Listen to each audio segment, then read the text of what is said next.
What's up, guys, and welcome back to SoberTube. Today is a special episode. Today we are going to know and learn what it's like to be the family member of an addict. We're going to get the family member's perspective. I know as an addict myself, when I'm in active addiction, I often think that nobody is suffering the way that I am. And that might be true, but let me tell you that if I am suffering, there's 100 other people suffering from my disease as well.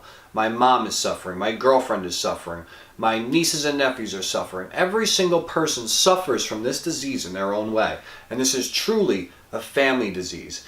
Addicts are like hurricanes. We tear through the lives of people that we love. We have people waiting up at night, wondering when we're going to come home, not being able to sleep, and suffering in their own way.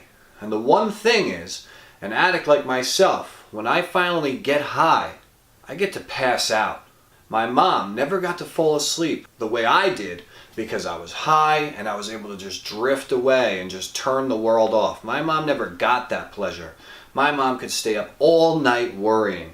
So today we're going to find out what it's like to be the family member, and we'll be back with an afterthought. Hi, I'm Jessica. I'm 30 years old. I grew up on Long Island. I've been here my whole life. So Jessica, how has addiction affected your life? So addiction has pretty much surrounded my entire life as far back as I can remember. I have a parent who's an addict. I have family members who have died from this disease, and I've also dated an addict. So Jessica, let's start off with dating. What was it like to date and live with somebody that was suffering from addiction? So living with and dating someone who was suffering from addiction was very scary. Most of the time I didn't know whether or not he was high or not high. I didn't know if he was using or not. There were times where I would come home and I would try and wake him up and he wouldn't wake up, and it was one of the scariest things ever. At that point I didn't know that he was using. So trying to wake someone up and them not waking up is really scary. It's very frightening. I would find needles in the trash can, and there was always an excuse. It was somebody else's. My friends left him here. This one was in the bathroom. Just trying to get in touch with him was a nightmare. You can't have a healthy relationship with someone that doesn't answer the phone for you. And a lot of the times he was out, I guess, getting what he needed to get. Not knowing when he was going to be home, where he was, who he was with. There was a time where I couldn't get in touch with him, and I found out the next day he was in a really bad car accident. Pretty sure he was using while he was driving. I believe he ran from the accident. He was in a lot of pain the next day, wouldn't let me take him to the hospital, and now I know that it was because he was using when he got into the accident. Now, Jessica, tell me what it's like to have family members that suffer from the disease of addiction. So having family members that suffer from the disease of addiction is heartbreaking. I grew up with my father, who has been an addict pretty much his whole life, so my entire life. I can remember being 3, maybe 4 years old and going to visit him at rehabs and not really knowing why I was there, why my father was there. I remember at an early age my family telling me he had a drinking problem. So I found out when I was about 13 that he was addicted to alcohol and crack cocaine. It was heartbreaking. I can actually remember I have a picture I drew when I was 13 years old when I found it of myself with like a thought bubble coming out of my head, and it was my dad smoking a crack pipe. And in the picture I was crying, and it's just I'm constantly fearing for his life. I never know if my dad's gonna come home. I never know if we're gonna find him dead somewhere. There were times where he would steal my grandmother's possessions or my stepmother's possessions, and I'd be out tracking down drug dealers from his cell phone, trying to get back our stuff. I've threatened drug dealers thinking that, if I threaten them, they're not going to call him. They're not going to pick up his calls, but that never stopped. Just trying to find him, trying to make sure he was alive, constantly having to keep my purse away from him, hiding Christmas presents from him. it's just been a nonstop 30 years of wondering, is tomorrow the day my father's going to die from drug addiction? So I've lost a few people in my life due to addiction. I've lost countless friends, but I've lost actually two very close family members of mine, both uncles. Their deaths were about 5 years apart. They both died from overdoses, from drugs, and these were two family members that I was extremely close with, that I knew used here and there, but I wasn't aware of the addiction that they had and that they were suffering so badly. It's devastating to lose someone that you love and care about, and there's nothing you can do to help them.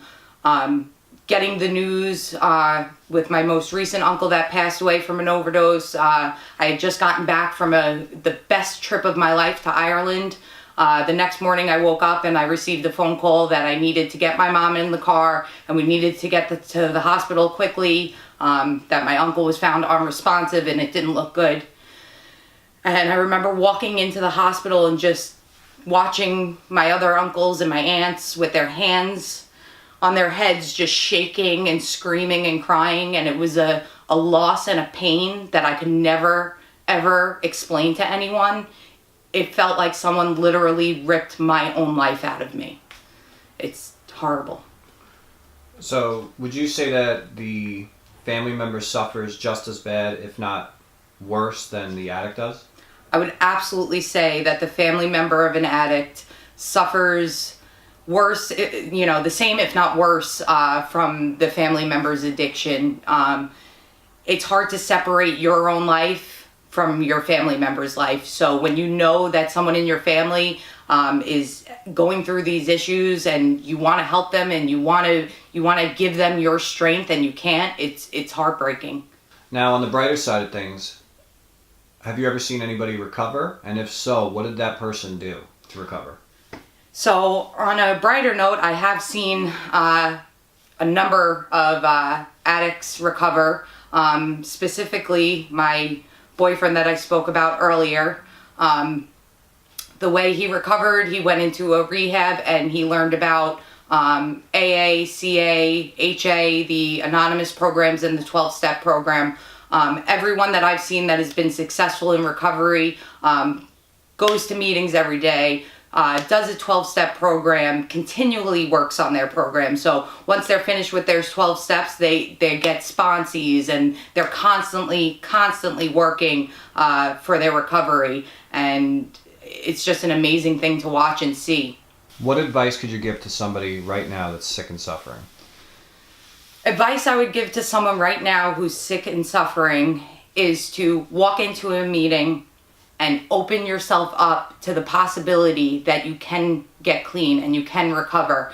I've seen it, I've dealt with it, I know that it seems like it's hopeless and there's no chance for you, but there is. I've seen it. I've seen people with years and years and years of addiction. I've seen people who would smoke crack inside closets and, shoot up heroin and rob their family, and I've seen them go into these programs, do a 12-step program, and their life is changed completely. They're happy. So not only are they not using, but they're happy not using. They're living a great life, and they're productive, and they're moving on with their lives. So Jessica, is there any last statements you'd like to give to the SoberTube community?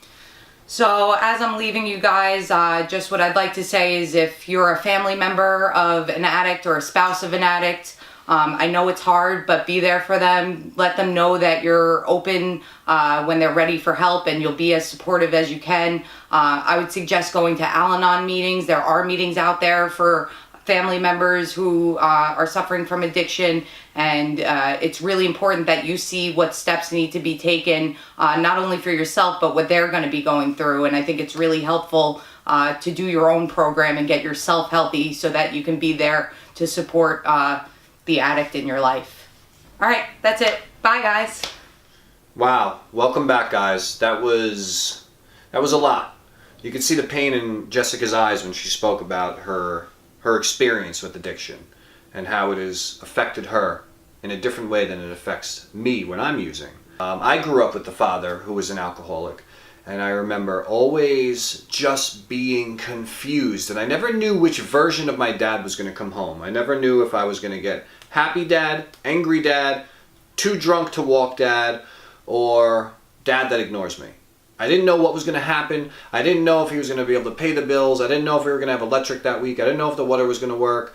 I just never knew. My dad being an alcoholic and me growing up with him just left me with uncertainty and confusion and tiptoeing around a house. And I remember just trying to find anything in common with my father and always just being let down. And it's something that even through years of therapy and years of trying to work on it, my dad has left an lasting impact on my life. If you bring up my dad, I literally just get angry. And I'm working on it. So, addicts like myself, we need to learn what we're doing to people. We need to know that we have to make amends. We have to right the wrongs of our past so that not only we can heal, so that everybody can heal. And there are fellowships for the family members to go to as well. We're lucky to have 12-step fellowships like AA, CA, HA, etc. And there's also very similar fellowships for the family. Feel free to reach out to me if you are interested in options for recovery for the family member. And guys, thank you once again for supporting SoberTube. I hope that you are learning about addiction. I hope you're learning real experience. Any of us can go to school and learn about it in a book and watch it in a documentary. But today, and in this series, we are giving it to you real and raw and honest. Thank you so much for watching. And as always, please subscribe and share this video so that everybody gets a chance to learn the real story about addiction. My name is Brian. Welcome to SoberTube. I am a sober dude. And what are you willing to do to change your life?